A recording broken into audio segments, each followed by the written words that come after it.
मला सांगा, भाजपाच्या लोकांना कोणी अडवलं होतं पूल बांधण्यासाठी? हे केवळ लोकांना दाखवायला नौटंकीचं नाटक करायचा हा प्रकार होता. आपल्या सोयीचं राजकारण कसं करता येईल हे कायम सातत्यानं करत आलेलं आहे. आणि हा पूल झालाच पाहिजे, ह्या गिरगावातल्या जनतेची ही मागणी आहे.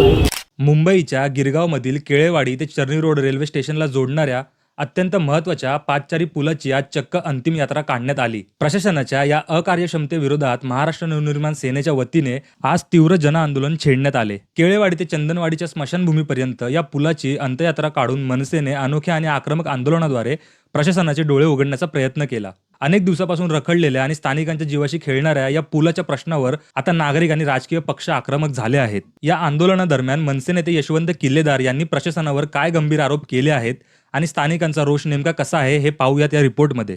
पूल आमच्या हक्काचा, नाही कुणाच्या बापाचा. पूल आमच्या हक्काचा, नाही कुणाच्या बापाचा.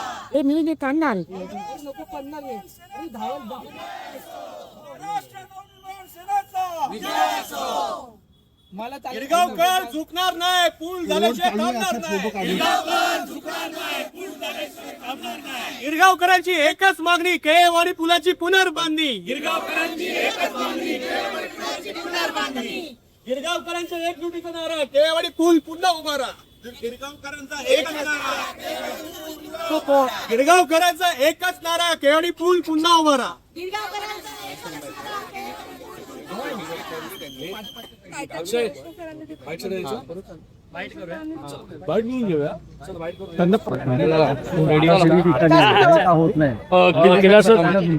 महानगरपालिकेने याचं निविदा देखील काढली होती, तरी देखील हा पूल होत नाहीये. नेमकं कोणामुळे हा पूल अडलेला आहे आणि नेमकं काय इकडे दंडशाही चालू आहे?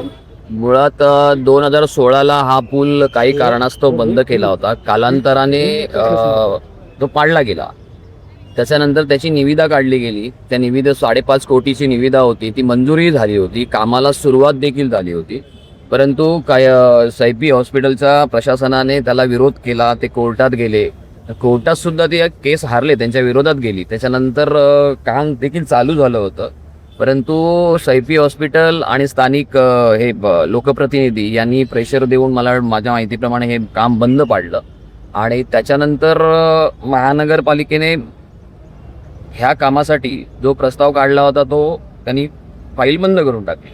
खरं तर इथे सत्ता, इकडचा नगरसेवक, इकडचे आमदार, इकडचे खासदार म्हणजे अगोदरचे खासदार, हे सगळे केंद्रात राज्यात ज्यांची सत्ता आहे ते भाजपाचे सगळी लोक आहेत. मग मला सांगा, भाजपाच्या लोकांना कोणी अडवलं होतं पूल बांधण्यासाठी? जर लोकांना, रहिवाशांना त्याची आवश्यकता आहे तर लोकांचा प्रथम विचार करणं गरजेचं आहे की तुम्ही सैफी हॉस्पिटलच्या प्रशासनाचा विचार करणं गरजेचं आहे. मला वाटतं सैफी हॉस्पिटलचा व्ह्यू स्पॉईल होतो किंवा त्यांचे दैनंदिन जो काही हे आहे लोकांचा, तिकडचा येणारा लोकांचा वहिवाट आहे किंवा काय, ती डिस्टर्ब होत असेल तर मला सांगा, मुंबईमध्ये अनेक ठिकाणी असे मोठमोठाले ब्रिज उभे केलेले आहेत, पादचारी पूल उभे केलेले आहेत. त्यांनी अक्षरशः काही ब्रिज असे आहेत की बिल्डिंगमधून तुम्ही त्यांना गाडीतल्या ड्रायव्हरला सेकंड करू शकता.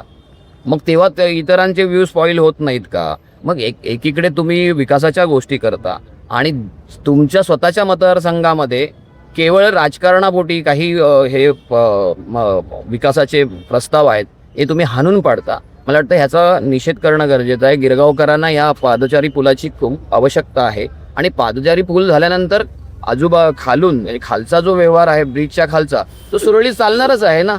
पण अनेक ठिकाणी असे ब्रिज झालेले आहेत.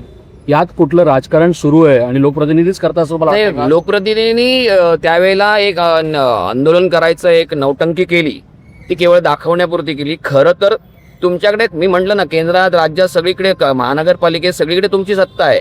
मग तुम्ही हा एका हॉस्पिटलच्या प्रशासनाच्या विरोधाने तुम्ही हा का प्रस्ताव थांबवताय? हे काम का थांबवताय? हा मूळ प्रश्न आहे. हा पादचारी पूल होणं गरजेचं आहे. या बाबतीत आम्ही महानगरपालिकेतील आवाज उठवू. परंतु आता तुम्ही आंदोलन करतायत, तुम्ही इशारा देखील देतायत, परंतु तुमचं जर म्हणणं पालिकेने ऐकलं नाही तर पुढची पाऊलं तुमची काय असणार आहे? तुमचा हा नेहमीचा प्रश्न आहे. आता मला वाटतं गटनेता आहे महाराष्ट्र नवनिर्माण सेनेचा आणि पालिकेचं बरीचशी आयुधं माझ्या हातात आहेत. पालिकेच्या आयुध हातात घेऊन जी लढाई करायची ती मी नक्की करेन. आणि त्यानंतर रस्त्यावर उतरायला हे नेहमी रस्त्यावर उतरतात ना आमचे महाराष्ट्र सैनिक. तुम्हाला अपेक्षित जे उतरायचे ते पुढच्या वेळेला नक्की देईन. यामध्ये महानगरपालिकेला जेव्हा आमचे दिनेश कोंडेंनी पत्रव्यवहार केला होता त्या पत्रव्यवहाराला उत्तर जे महानगरपालिकेने दिलं आहे ते ऐका. मी शेवटचा एक पॅरेग्राफ दो. सैफी रुग्णालय प्रशासनाने प्रस्तावित पुलाच्या बांधकामात सातत्याने विरोध कायम ठेवला. सैफी रुग्णालयाच्या प्रशासनाने त्यांच्या निवेदनात प्रस्तावित पादचारी उड्डाण पुलामुळे सैफी रुग्णालय, दाऊदी मस्जिद तसेच कब्रस्तान परिसरावर प्रतिकूल परिणाम होण्याची शक्यता आहे. हे कोणाच्या निवेदनात आहे? सैफी रुग्णालयाच्या. तसेच सदर पादचारी पुलामुळे मशिदी परिसरातील अग्निसुरक्षेच्या दृष्टीने तसेच दररोज प्रार्थनेसाठी व विशेष धार्मिक प्रसंगी मोठ्या संख्येने एकत्रित होणाऱ्या भाविकांच्या सुरक्षेत बाधा निर्माण होऊ शकते अशी चिंता व्यक्त केली आहे त्या निवेदनामध्ये. आणि हे महानगरपालिका मान्य करते. मला सांगा, मुंबईत अशा अनेक ठिकाणी मोठे पादचारी पूल, ब्रिज उभे आहेत जिथे धार्मिक स्थळं आहेत, रुग्णालय सगळं आहे, तरी तिथे उभे राहू शकतात. मग इथे काय प्रॉब्लेम आहे?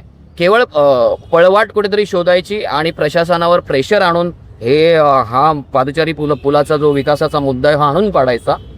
मला वाटतं की याच्या विरोधात सभागृहात नक्कीच आहोत. जिल्हाधिकारी साहेब, तुम्ही जो विषय काढला की इकडच्या लोकप्रतिनिधींनी आंदोलन केलं होतं, मग त्यांच्या आंदोलनाची देखील दखल नाही घेतली का, असा प्रश्न मला एक सांगा, जर मी स्वतः आमदार आहे, मी मंत्री आहे, पालकमंत्री आहे, मध्यंतरी प्रशासनाच्या काळात 4 वर्ष मी महानगरपालिकेच्या मुख्यालयात ठाण मांडून बसलेलो आहे, मला आंदोलन करायची गरज काय आहे? माझ्या हातातच सगळे निर्णय घ्यायचे अधिकार आहेत, तर मला हे नौटंकी करायची गरज काय?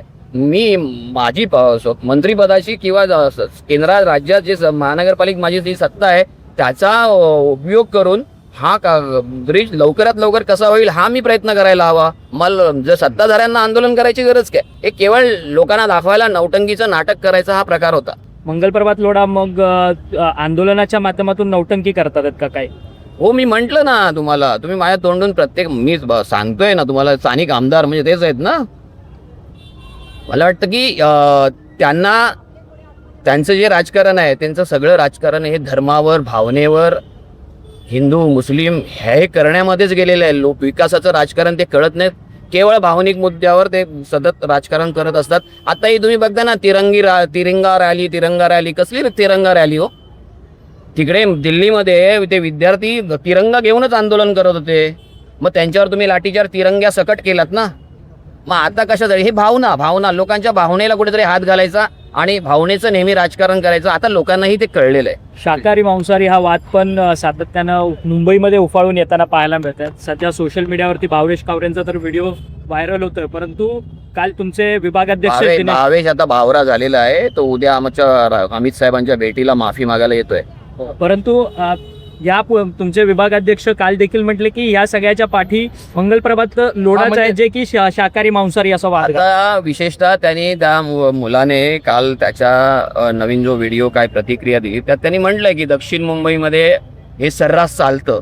मला वाटतं मंगलप्रभात लोढांनी याचं आत्मपरीक्षण करावं आणि यातून योग्य तो बोध घ्यावा की हे का चालतं त्यांच्या मतदारसंघामध्ये. पूल जो रखडले आहे तो सैफी प्रशासन महानगरपालिकेने आम्हाला लिहून दिलेला आहे की सैफी प्रशासनाच्या विरोधामुळे पूल रखडलाय. पण सैफी प्रशासन एवढं मोठं आहे का की स्थानिक लोकप्रतिनिधी आमदार जे आहेत ते पूल होऊन देऊ शकत नाही. राज्यात सत्ता केंद्रात सत्ता असताना एका मंत्र्याला आंदोलन करायला लागतंय. आणि मी तुम्हाला स्पष्ट सांगतो, ही गिरगावातल्या लोकांमध्ये चर्चा आहे की सैफी हॉस्पिटल प्रशासन हे पीएमओशी कनेक्टेड आहे डायरेक्ट, आणि म्हणून इथे मंगलप्रभात लोढांचं काय चालत नाही अशी गिरगावातल्या स्थानिकांमध्ये चर्चा आहे. आणि म्हणून तो पुलासाठी आहे ना मंगलप्रभात लोढा काहीही करत नाहीयेत आणि गिरगावकरांना गेले 10 वर्ष असा त्रास भोगायला लागतोय. अपघात परिस्थिती या ठिकाणी मोठ्या प्रमाणात बघायला अहो याच्यापूर्वी इथे 7 ते 8 अपघात झालेले आहेत. याच्यापूर्वी त्या रस्त्यावर महर्षी कर्वे रस्त्यावर 7 ते 8 अपघात झालेले आहेत. त्याचे व्हिज्युअल तुमच्यासारख्या चॅनेलवर दाखवले पण आहेत, पण प्रशासनाला त्याची काही पडलेलं नाही. लोकांच्या जीविताची त्यांना प्रशासनाला अजिबात किंमत राहिलेली नाहीये. आणि याचं उदाहरण आता पण तुम्हाला दिसतंय. आम्ही आतापर्यंत 1000 गिरगावकरांची पत्र आयुक्तांच्या दालनात पाठवली आहे. मान्य झाली होती आणि त्यानंतर ही निविदा रद्दही करण्यात आली. निविदा काढून काम पण सुरुवात झालं होतं. काम सुरुवात होऊन ते महानगरपालिकेने पर्यंत आपण आंदोलनं बघितली, मोर्चे बघितले, पण ही आज आपण अंतिम यात्रा काढली होती एका पुलासाठी. काय सांगा? पुलाची अंतिम यात्रा काढण्याचा अर्थ काय? आता काय आहे, विषय असा झाला की गेले 10 वर्ष 12 वर्ष झाले पूल बनत नाही. त्या रोडला लहान मुलांचं ॲक्सिडेंट होतं, मोठे वयस्कर माणसं रोड क्रॉस करतात. यायला जायला पूर्ण 1 किलोमीटरचा वळसा मारून जावं लागतं. आता वळसा मारणार, वरतून पूल चढायचा, वयस्कर माणूस चढणार कसा? आतला इथल्या इथं जवळ होतं, इथून चौपाटीलाही जायला जागा आहे. मध्ये त्या लोकांनी जे ब्रिज पाडला जो आता म्हणजे धोकादायक नव्हता, फक्त एका त्या हॉस्पिटल आणि इथल्या स्थानिक आमदाराच्या याच्या म्हणजे संगनमताने ते पाडलं आणि संगनमतानेच तो होऊन देत नाही आहे. हॉस्पिटलचं काय दुर्दशा होईल किंवा त्यांचा शो बिघडतो, त्यासाठी ते त्या लोकांनी होऊन दिला नाही अजूनपर्यंत. आणि कोर्टाने ऑर्डर देऊनसुद्धा अजूनपर्यंत महानगरपालिकेने दखल घेतली नाही. त्यासाठी आम्हाला सामान्य गिरगावकर म्हणूनच उतरावं लागलं. सर, एक मंत्री स्वतः रस्त्यावर उतरून मोर्चाचं नेतृत्व करतायत, तरी पण पालिका प्रशासनाचे कुठेतरी दुर्लक्ष आहे का? आता मंत्री सत्ताधारी जर उतरून जर याच्यामध्ये हे करत असेल, आंदोलन करत असेल, मग सरकारचं फेल्युअर आहे. सरकारने मग सरकार आहे कुठे? जर तुम्ही सामान्य माणसाला न्याय देऊ शकत नाही, एक छोटासा पूल आहे, तो पूल तुम्ही बनवू शकत नाही, मग अर्थ काय उरला त्या गोष्टीला? आंदोलनाबद्दल सगळ्यात मोठं सरकारचं अपयश हे आहे की सत्तेत असलेला मंत्री रस्त्यावर उतरून आंदोलन करतोय आणि ही त्याची नौटंकी आहे ना सर्व गिरगावकरांनी आणि मुंबईच्या जनतेने बघितलेली आहे. हा फक्त आपल्या जातीच्या लोकांना कशी सेफ देता येईल किंवा आपल्या सोयीचं राजकारण कसं करता येईल हे कायम सातत्यानं करत आलेलं आहे. ह्या माणसामध्ये पूर्ण असं भेदभाव असल्याचं चिन्ह क्लिअर दिसतंय. आज जर या ठिकाणी हे ब्रिज नाही होत तर इतके अपघात होतात आणि या अपघाताला सरकार आपली जिम्मेदारी न स्वीकारता ते रस्त्यावर उतरून असं दाखवत आहेत की आम्ही आंदोलनाच्या बाजूने आहोत. तर हे खूप चुकीच्या पद्धतीनं हे सगळं जनतेला दाखवण्यात येतं आहे. ह्या गोष्टीचा जेवढा निषेध करणं शक्य असेल तेवढा जनतेने करावा, कारण हे दिशाभूल करतायत. मॅडम, तुम्हालाही तोच प्रश्न. आपण मोर्चे बघितले, आंदोलनं बघितली, पण आज इथे अंतिम यात्रा होत, काय सांगाल का? अंतिम यात्रा एवढ्यासाठी काढायची होती की तो पूल बांधून देत नाहीयेत, म्हणजे त्या पुलाची अंतिम यात्रा काढणार होते, कोणत्या माणसाची किंवा व्यक्तीची नाही ते करणार होते. आणि हा पूल झालाच पाहिजे, ह्या गिरगावातल्या जनतेची ही मागणी आहे. कारण भयंकर अपघात होतात तिकडे, केळेवाडीतनं समोर स्टेशनला जाताना रस्त्यावरती खूप अपघात होतात आणि हा विनाकारण पूल तोडलेला आहे. मोडकळी साला धोकादायक आहे म्हणून सांगून तोडला ना, मग आता तो का पुन्हा बांधला जात नाही? प्रशासनाने पण त्याला दिलेला आहे ना परवानगी बांधण्यासाठी.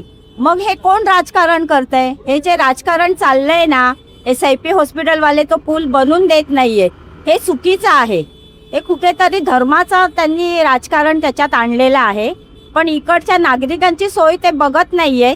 त्याच्यासाठी हा पूल बांधला गेला पाहिजे आणि त्यासाठी मनसेचे आमचं हे आंदोलन होतं. मी मनसेची महिला विभाग सचिव आशा शाह बोलते. धन्यवाद. याबद्दलचं तुमचं मत कमेंटमध्ये नक्की कळवा आणि अशाच नवनवीन बातम्यांसाठी आपल्या कुलाबा न्यूज 24ला फॉलो करायला विसरू नका.